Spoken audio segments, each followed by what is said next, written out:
Alors bonjour à tous et bienvenue donc à COSAD en ce samedi 18 novembre 2017. Donc pour l'inauguration des chalets de COSAD auxquels ont participé deux groupes de jeunes. Je vais d'abord donner la parole à Cédric qui représente l'association Loisirs, Éducation et Citoyenneté. Peut-être pour nous reparler un petit peu de l'origine du projet. Et voilà, donc je te donne la parole Cédric. Ok, merci Julien. Pour parler de ce projet qui a été porté à la fois par Loisirs, Éducation, Citoyenneté Grand Sud, qui est une fédération d'éducation populaire en partenariat avec la collectivité de COSAD. Donc c'est bien ici un projet jeunesse dont on parle. Le concept rapidement, c'était de proposer des séjours qui intègrent la version chantier à l'intérieur.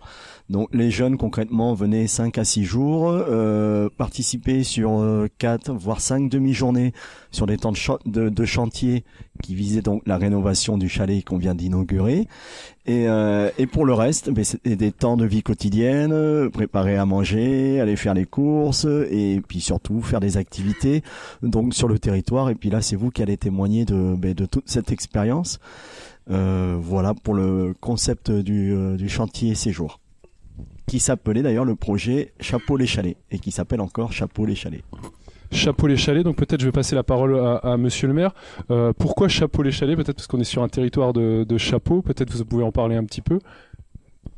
Oui, bonjour à tous. Oui, nous sommes au cœur d'une cité chapelière avec une longue histoire au début du siècle dernier. Donc pour vous les enfants, c'est vraiment très loin. Pour nous, nous avons beaucoup de nos parents, grands-parents, qui ont travaillé dans les chapelleries. Il y avait un grand nombre de chapelleries sur COSAD et c'était une activité avec cette fonds qui était très florissante après-guerre puisque tout le monde portait le chapeau. Donc il y avait plusieurs centaines de salariés. On approchait, il y avait même un train qui emmenait des ouvriers travailler à cette fonds. Et il y avait vraiment une grosse industrie chapelière.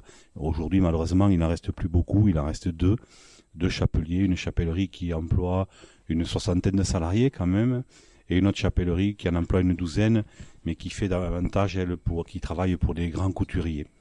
Alors que la chapellerie plus importante travaille pour Lacoste essentiellement, et travaille pour des grandes marques de chapeaux. Voilà. D'accord, donc voilà le petit historique lié à ce petit clin d'œil de Chapeau les Chalets.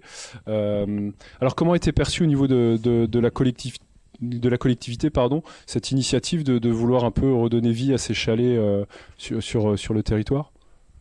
Dans l'EC cherchait une opération de ce type. Nous avons toujours bien sûr des chalets qui avaient quand même besoin d'une seconde jeunesse. Donc les ouvriers, les employés municipaux ont fait quelques petits travaux d'étanchéité et vous ont passé le relais pour donner la touche vraiment lumineuse à ces chalets. Vous avez fait un travail remarquable, je l'ai visité, c'est vraiment un gros travail que vous avez fait, apparemment dans une très bonne ambiance, et puis couplé avec des activités de découverte ludiques ou autres dans l'après-midi. Donc je trouve que c'est un concept très très intéressant. Ça vous permet de vous financer vos vacances, mais ça vous permet aussi de faire quelque chose et d'avoir une réalisation. Bien sûr, vous pourrez faire des photos, vous aurez toujours un souvenir et vous direz c'est moi qui ai fait ça. Avec mes copains, nous avons fait ce travail et vous pouvez être fiers de ce que vous avez fait. Je vais passer la parole aux jeunes un peu pour voir un petit peu alors à Sex ou à Aucillon, donc il y a eu deux groupes, donc Aucillon dans le Tarn et Sex dans l'Ariège, qui se sont relayés donc cet été sur la rénovation de ces chalets. Alors est-ce qu'il y a un des jeunes qui peut, Anna, peut-être nous présenter un petit peu le déroulement de la semaine, comment ça s'est passé? Au début de la semaine, on est arrivé, on s'est installé et en fait on a fait des sortes de petits groupes pour se répartir les tâches. Il y avait plusieurs groupes avec des différents noms et on s'est répartis du coup sur la longueur de la semaine. Le lendemain, donc mardi, c'est ça. Le mardi, on est parti, on a fait le matin le chantier, donc on a commencé à mettre du scotch de marquage pour éviter d'en mettre sur la poutre. Puis on a commencé à peindre les WC et la salle de bain. Et l'après-midi, on a fait de l'escalade. Le troisième jour, on a attaqué le chantier toujours et on a commencé un petit peu à peindre, si je m'en souviens, et on a fini on a commencé le scotch de marquage de l'autre côté et on a fini la salle de bain. Et l'après-midi, on a fait quoi déjà l'après-midi? Équitation. Le mercredi, on a continué le chantier. On a continué la peinture, donc on a fini les tabourets et on est passé sur les murs les plus bas, donc les murs peints en blanc. Et l'après-midi, on a fait...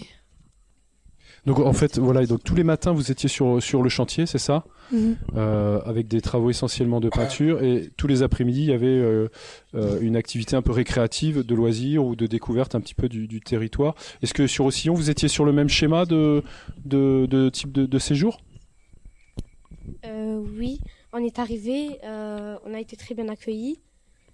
On a eu de la chance parce que les tentes ont été déjà montées. Et Vous ne dormiez pas dans les chalets alors? non, dans les tentes. Oui, c'était une première pour nous de dormir dans les tentes. Après, on est arrivé, on a mangé. L'après-midi, on est parti dans un loisir avec des attractions à l'eau. Je sais pas comment c'est aussi. Et après, le lendemain, on a fait... le soir, c'est nous, on cuisinait. Et voilà. Alors peut-être pour expliquer pourquoi les jeunes ne dormaient pas dans les chalets, c'est qu'en même temps et en parallèle de ce chantier séjour, il y avait aussi des séjours pour les enfants. Donc le choix avait été fait, donc comme vous dites, vous êtes pré-ado ou adolescent, donc c'était déjà la première fois en sous-tente pour vous. Le choix avait été fait de faire dormir les enfants, donc les plus jeunes dans les chalets et les plus grands sous les tentes. Voilà, pour aussi correspondre à votre besoin de liberté et d'autonomie, notamment mais le soir et surtout la journée. Est-ce qu'un animateur, Rémi, peut-être nous dire un mot sur l'accompagnement de ces groupes, sur les travaux? Toi qui as vécu aussi et le groupe de Sexe et le groupe de Sillon? Oui, donc voilà, pour moi aussi c'était une première expérience que j'ai plutôt bien vécue et que j'ai trouvé très intéressante aussi dans le sens où ça a permis aux jeunes de travailler en équipe, d'avoir une sens des responsabilités aussi donc sur le chantier à effectuer. Et j'ai trouvé intéressant aussi du coup de faire ce côté en parallèle et de leur donner vachement d'autonomie sur les horaires, sur les repas, sur les douches et tout ça quoi. Alors une petite question aux jeunes, est-ce que au-delà de dormir pour la première fois en tente, est-ce que aussi au niveau des travaux vous avez appris des choses? Est-ce que c'était alors beaucoup de travaux de peinture? Est-ce que pour vous c'était une première? Est-ce que pour certains ça avait jamais été fait? Nous, enfin certains dans l'accueil jeune, on a appris à peindre parce que moi, par exemple, je savais pas peindre les murs. Après, je sais pas si les autres savaient le faire. Quand même, ceux qui étaient, un peu plus anciens, ont vécu un chantier graphe et donc on a un petit peu repeint.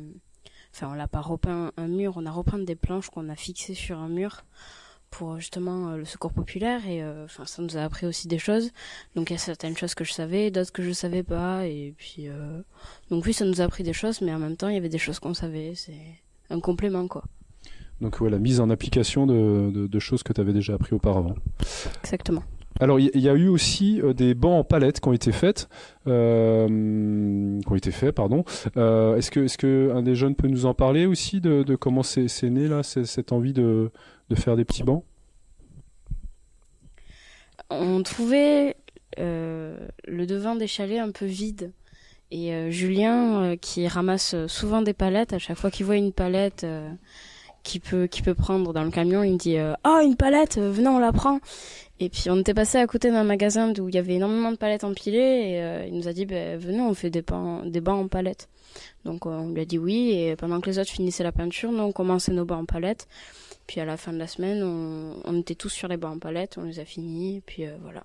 On trouvait ça un peu vide quand même le devant et je trouve que c'est mieux, c'est plus convivial. Donc un côté chaleureux de pouvoir s'asseoir devant ces chalets. Exactement. Est-ce que vous êtes prêt à revenir sur... est-ce que c'est un type de séjour, de projet que vous êtes prêt à refaire dans le futur? Oui. Ouais. Ça nous plairait bien. Ça vous plairait bien, ok.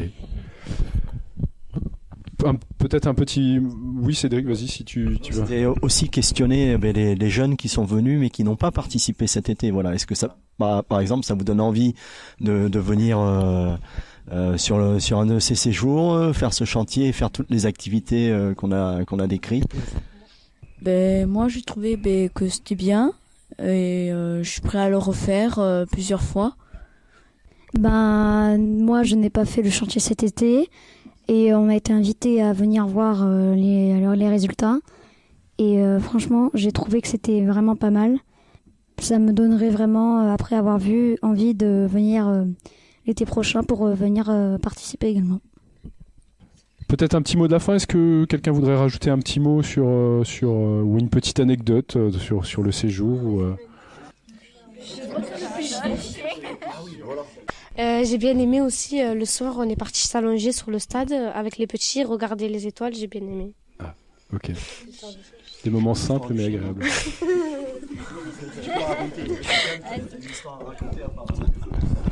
Donc moi je me souviens, c'était notre groupe là de Sion qui ont dormi sur tente et qui ont vraiment pas l'habitude, pour eux c'est la première fois quoi. Et donc un soir ils sont venus plus d'une fois, la tente elle bouge, ils ont croisé un chien donc ils ont pas dormi de la nuit mais ils m'ont pas laissé dormir de la nuit aussi, ouais, pour certaines. Et voilà quoi, sinon c'était vraiment un séjour vraiment agréable. Donc nous on a l'habitude de faire beaucoup de chantiers et pour après partir en séjour quoi. Oui. Voilà, la dernière c'était pour Aventura, donc c'est pas pareil quoi. Mais moi j'ai trouvé ça sympa parce qu'on était vraiment on était un petit groupe loin de tout et moi j'ai trouvé vraiment ça sympa quoi. Merci à tous, je crois qu'on peut encore s'applaudir sur ce projet.